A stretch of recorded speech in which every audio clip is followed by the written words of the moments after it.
Have you ever felt tethered to certain emotions like love, grief, or longing, and wondered they are so hard to let go of? Welcome to the captivating world of emotional addiction.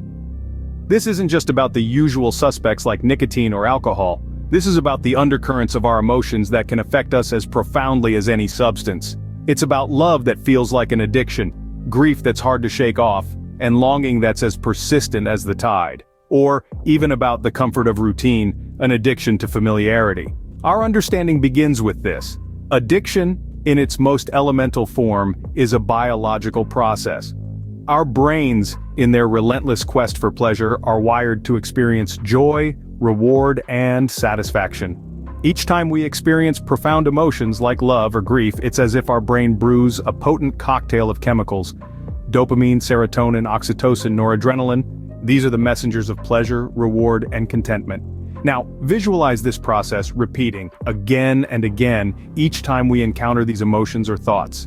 The brain starts creating links, forming shortcuts. It associates the source of this chemical rush, be it love, longing, or even grief, with familiarity. And before we know it, we're stuck in a vicious cycle of emotional dependency. Our brain, in its eternal quest for pleasure and comfort, keeps yearning for more of these emotions, pushing us deeper into the arms of emotional addiction.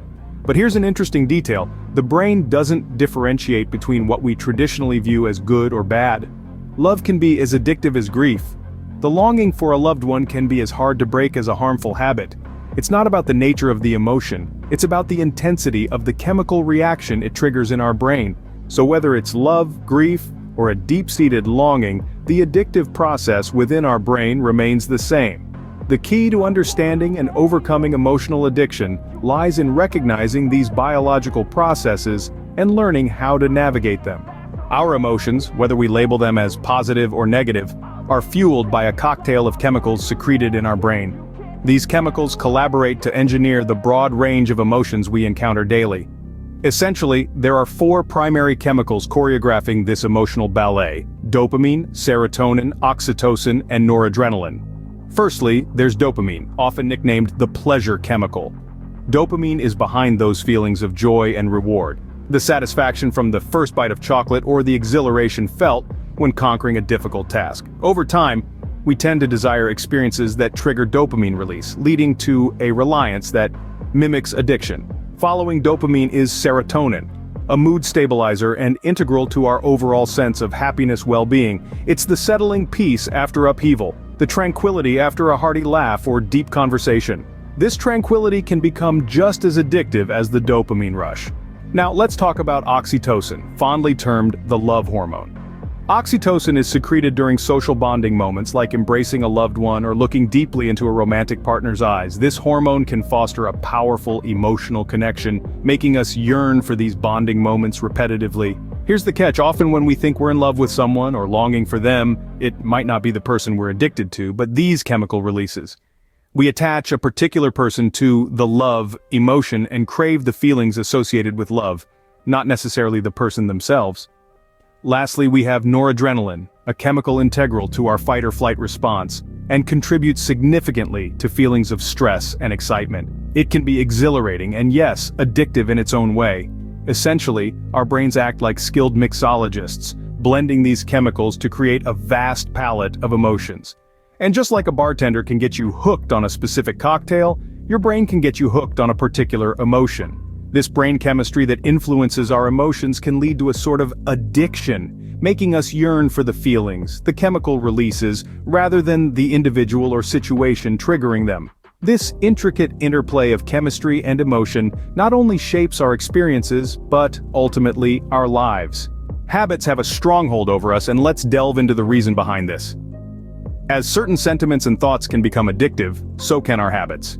We often categorize addiction in terms of external substances like narcotics, liquor, or even certain food items. But let's shift our focus onto our internal behaviors, our habits. Habits are the consistent patterns we've developed over time, the actions we carry out so frequently that they've become instinctual. They're the unconscious paths we follow. The same habit could range from being as mundane as brushing our teeth every morning to being as complicated as how we navigate our relationships. These habits can be as addictive as any external substance, if not more. Now, you may ask, how does this happen? It is all about the brain and its complex network of neural pathways. Each time we think a thought, feel a certain way, or perform an action, our brain fires along a specific pathway. The recurrent repetition of that thought, feeling, or action strengthens, automates that pathway. It's akin to treading through a woodland. The more you wander along the same path, the clearer and easier it becomes. This neural strengthening is what habits and the thoughts and feelings associated with them so powerful. They aren't mere actions, they're imprinted deep into our psyche, woven into the fabric of our identity. And just like addictive substances or feelings, habits can be a double-edged sword. They can either propel us towards prosperity and bliss, or trap us in a loop of self-sabotage. And that is why we often get the advice to go no contact after a breakup with someone we love or are addicted to. It's to break the habit of thinking and attaching the person to certain feelings. But here's the catch. Our brains are innately designed to resist change. That's what makes breaking free from an addictive thought, feeling, or habit such Herculean task. It's not merely about stopping a behavior or feeling, it's about reprogramming our brains, creating fresh neural pathways while allowing the older ones to fade. In essence, our brain, being wired to resist change, makes escaping from an addictive thought, feeling, or habit a challenging task. Ever pondered why it's so challenging to escape the grip of our addictions, even when we're aware of their deleterious effects? It's often the addiction itself that's the most potent obstacle. It's the fear, the dread of the unknown, that stands as a formidable barrier. We're hardwired for safety, programmed to avoid potential threats. Our brains label the unknown as such a threat. Even when we grasp the damage our addiction is causing, the subconscious clings to it, finding comfort in the familiar and predictable.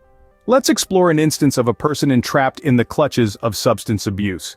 They might comprehend the hazards, but the terror of withdrawal symptoms, the unforeseen prospect of a life sans the substance, is daunting. The known, despite its harm, appears safer than the unknown. This principle isn't limited to substance abuse. Emotional addictions follow suit.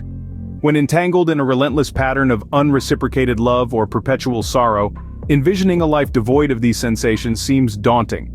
The thought of relinquishing the well-known agony can be petrifying. This fear, however, isn't merely psychological, it's deeply embedded in our biological framework.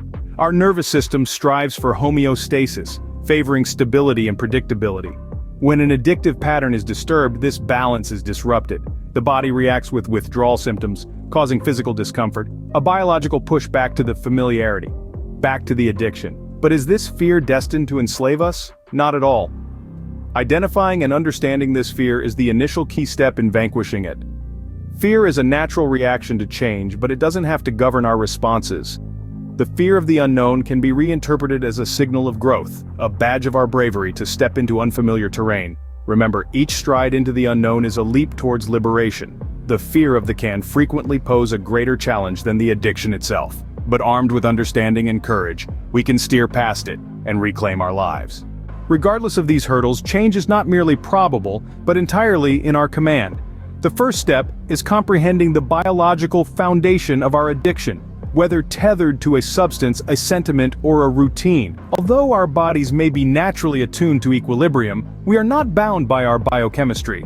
Remarkably, our brains possess the ability to rewire, to form novel connections, and to unlearn entrenched patterns. Crucial to this is the potency of our mindset. This mental lens shapes our thoughts and actions and, consequently, our lives. Transcending a mindset of fear and evasion to one of acceptance and action can be transformative. It's about recognizing our fears, our disquiet with the unfamiliar, and making the choice to advance regardless. Viewing withdrawal discomfort as a symbol of progress, an indication that we are liberating ourselves from the chains of addiction, is critical. However, this journey need not to be solitary. Indeed, it shouldn't be. Given we are innately social beings, support systems are vital as they provide a secure environment for expressing our fears, celebrating our triumphs, and learning from those on similar path. By now, I hope you know why letting go of someone you love, grieve, or long for is so hard.